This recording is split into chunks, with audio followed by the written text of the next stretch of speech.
کے ساتھ مسواک کرنا ہے، اور پھر کپڑے بھی روز بدلنے ہیں تاکہ آپ کے پاس جو اور لوگ ہیں، یعنی ایک ہی چھت کے نیچے اگر 100 سے زائد لوگ 10 دن تک دن اور رات گزارتے ہیں اور وہ صفائی کا اہتمام نہیں کرتے تو سب کی عبادت میں خلل ہو سکتا ہے. تو اس لیے بہت ضروری ہے کہ صاف ستھرے رہیں.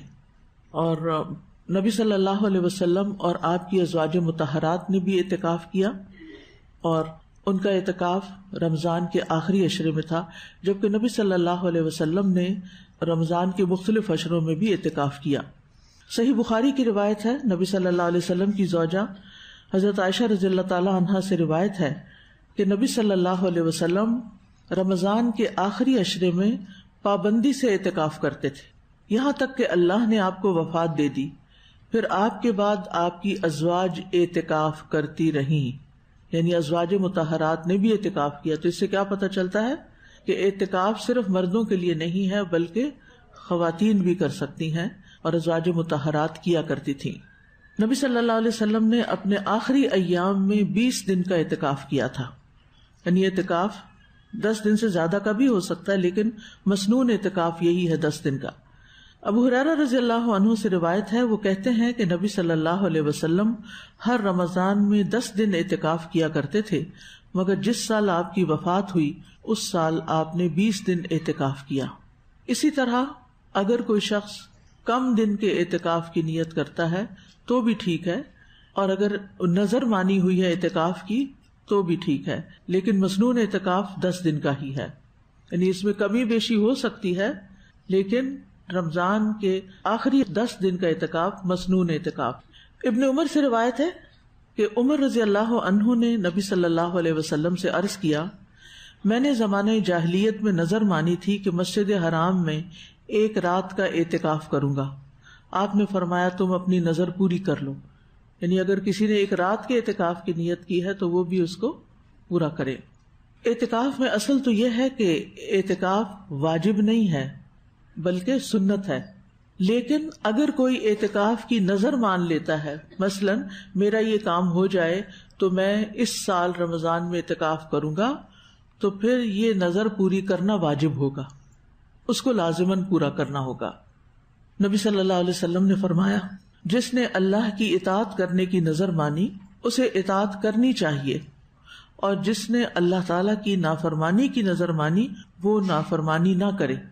یعنی اعتکاف کی اگر مانی ہے یا نماز کی یا کسی چیز کی تو پوری کرنی چاہیے، لیکن اگر کسی نے کسی گناہ کے کام کی نظر مان لی ہے یا کسی بدعت کی، یا مثلاً کہا کہ اگر میرا یہ کام ہو جائے تو میں فلاں مزار پہ جا کے چڑھاوا چڑھاؤں گی، تو وہ پوری نہیں کرنی چاہیے. پھر یہ ہے کہ اعتکاف مسجد میں ہوتا ہے. قرآن مجید میں آتا ہے وَلَا تُبَاشِرُوهُنَّ وَأَنْتُمْ عَاكِفُونَ فِي الْمَسَاجِدِ، کہ تم عورتوں سے مباشرت نہ کرو جبکہ تم مساجد میں اعتکاف کر رہے ہو. اعتکاف کسی تنہائی یا بغیر تنہائی کے نہیں ہوتا. یعنی اعتکاف کا مطلب یہ نہیں کہ انسان کسی پہاڑی علاقے میں کسی ہل ٹاپ پہ چلا جائے اور وہاں اکیلا جا کے بیٹھ جائے، یا پھر اپنے گھر میں بیٹھ جائے اور وہ سمجھے کہ میں اعتکاف کر رہا ہوں کیونکہ میں سب لوگوں سے کٹ کے الگ ہو گیا ہوں. تو صرف کٹ کے الگ ہونا ہی اعتکاف نہیں ہوتا، بلکہ اس کے لیے عبادت گاہ میں جانا چاہیے. کسی غار میں جا کے اعتکاف نہیں کر سکتے، کسی قبر کے پاس اعتکاف نہیں ہوتا، نہ ہی کسی اور مقام پر، جیسا کہ مشرکین اپنے بتوں پر اعتکاف کرتے تھے. تو جس مسجد میں نماز باجماعت ادا کی جاتی ہو وہاں اعتکاف کیا جا سکتا ہے. جیسے اس حال میں آپ اعتکاف کر رہے ہیں تو یہاں جمعہ کی نماز بھی throughout the year regular ہوتی ہے، تراویح ہوتی ہے، قیام ہوتا ہے، اور کچھ نمازیں بچیاں جماعت سے بھی یہاں پڑھتی ہیں. پھر یہ مسجد کے بالکل اوپر والی چھت ہے، یعنی آپ مسجد کی چھت پر بیٹھے ہوئے ہیں اور اس کا تعلق مسجد کے ساتھ، یعنی یہ ہال کنیکٹڈ ہے. اسی طرح سوال پیدا ہوتا ہے کہ کیا عورتیں اپنے گھر میں اعتکاف کر سکتی ہیں؟ تو اس کی کوئی دلیل نہیں ملتی، کیونکہ اعتکاف مسجد میں ہی ہوتا ہے. اسی لیے نبی صلی اللہ علیہ وسلم کی ازواج نے نبی صلی اللہ علیہ وسلم سے مسجد میں اعتکاف کی اجازت طلب کی تو آپ نے انہیں اجازت دے دی. حالانکہ دن رات وہاں رہنا تھا، لیکن آپ نے اس کی اجازت دی. اور نبی صلی اللہ علیہ وسلم کی وفات کے بعد بھی وہ مسجد جا کر ہی اعتکاف کرتی تھی. حالانکہ آپ جانتے ہیں کہ ان کے گھر مسجد کے ساتھ ساتھ بنے ہوئے تھے، تو انہوں نے گھروں میں اعتکاف نہیں کیا بلکہ نکل کر مسجد کے ایریے میں کیا.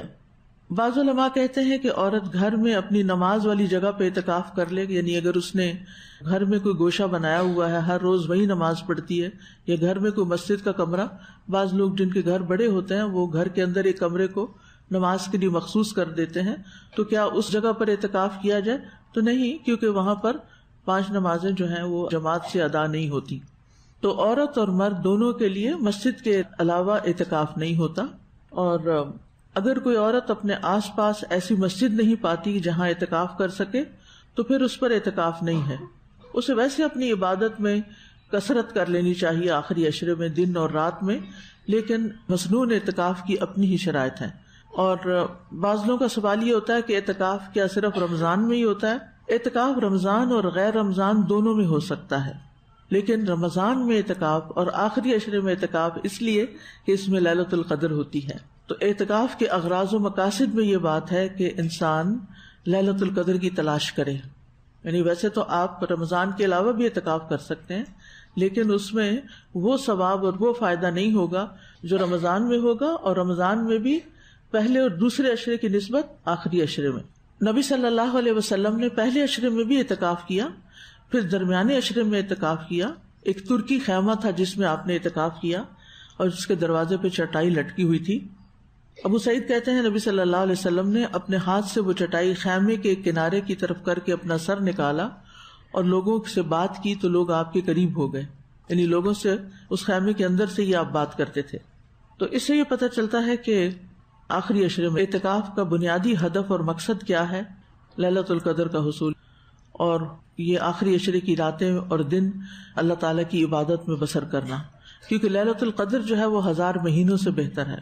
تو نبی صلی اللہ علیہ وسلم کو اس رات کا علم ہونے سے پہلے آپ اس کی تلاش و جستجو میں تھے، یعنی پہلے آپ کو علم نہیں تھا کہ آخری عشرے میں ہوتی ہے لیلۃ القدر، اسی لیے آپ نے پہلے عشرے کا بھی اعتکاف کیا، پھر درمیانے کے کیا، پھر جب آپ کو یہ پتہ چلا کہ آخری عشرے میں ہے تو پھر آخر تک آخری عشرے میں ہی کیا۔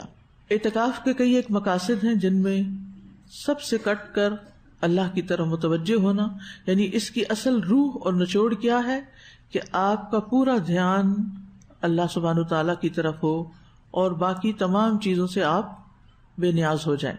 اس میں عبادت، نماز، قرآن مجید کی تلاوت، ذکر اذکار اور دعا کے لیے آپ کو مکمل یکسوئی ہونی چاہیے، اور اس میں آپ دیکھیے کہ اپنا ٹارگٹ سیٹ کریں، پھر آپ اس کو زیادہ بہتر طور پہ میٹ کر سکتے ہیں۔ مثلاً آپ سوچیں کہ میں نے اس عشرے میں کم از کم ایک قرآن پاک مکمل تلاوت کا کرنا ہے، یا 2 کا کرنا ہے، یا 3 کا کرنا ہے۔ 3 تک تو جا سکتے ہیں کیونکہ ہر 3 دن میں ایک قرآن ختم کیا جا سکتا ہے۔ پھر اسی طرح روزے پہ اثر انداز ہونے والی تمام چیزوں سے اپنے آپ کو محفوظ رکھنا ہے، اور دنیاوی مباح کاموں میں نہیں پڑنا، یعنی اس سے بھی زہد اختیار کرنا ہے۔ یعنی بعض لوگ کپڑے دھونے، استری کرنے اور کاموں میں لگ جاتے ہیں، یہ کام نہیں کرنے چاہیے۔ ہونا یہی چاہیے کہ آپ کے پاس ان 10 دنوں کے دھلے ہوئے کپڑے ہوں اور آپ ایک ایک دن پہنتے جائیں اور باقی ساتھ رکھتے جائیں، اور اپنا وقت بچائیں، یعنی اپنے وقت کو اعتکاف کی جگہ کے علاوہ کہیں اور کم سے کم استعمال کریں، اور صرف ضرورت کے تحت کسی سے بات کریں، کوئی ڈسکشن اور آپس کی باتیں اور کسی قسم کی سوشلائزنگ، مثلاً کھانے کے وقت باتیں شروع کر دینا یا چائے پیتے وقت باتیں، بلکہ اس وقت بھی مکمل دھیان اللہ تعالیٰ کی طرف ہونا چاہیے، کیونکہ آپ عبادت کے لیے آئے ہیں۔ نبی صلی اللہ علیہ وسلم خیمہ لگانے کا حکم دیتے اعتکاف کے لیے، تو مسجد کے اندر آپ کے لیے خیمہ لگا دیا جاتا، اور آپ لوگوں سے علیحدہ رہتے اور اپنے رب سے لگاؤ لگا لیتے، حتیٰ کہ واقعتاً آپ کی لوگوں سے خلوت پوری ہو گئی۔ یعنی اس میں اصل چیز ہے کہ انسان لوگوں سے تنہائی اختیار کرے، خلوت اختیار کرے۔ ابن قیم کہتے ہیں یہ سب کچھ اعتکاف کا مقصد اور اس کی روح کے حصول کے لیے ہے۔ اس کے برعکس کچھ جو جاہل لوگ کرتے ہیں وہ اعتکاف کو عیش و عشرت اور ملنے جلنے کی جگہ بنا لیتے ہیں، یعنی وہ سوشلائزنگ کی جگہ بنا لیتے ہیں اعتکاف کو، تو یہ درست نہیں ہے۔ اور وہاں آپس میں گفتگو کرتے ہیں، گپیں ہانکتے ہیں، تو ایک رنگ یہ ہے اعتکاف کا، اور ایک اعتکاف نبوی ہے کہ جس میں آپ صلی اللہ علیہ وسلم نے ہر ایک سے تنہائی اختیار کر لی۔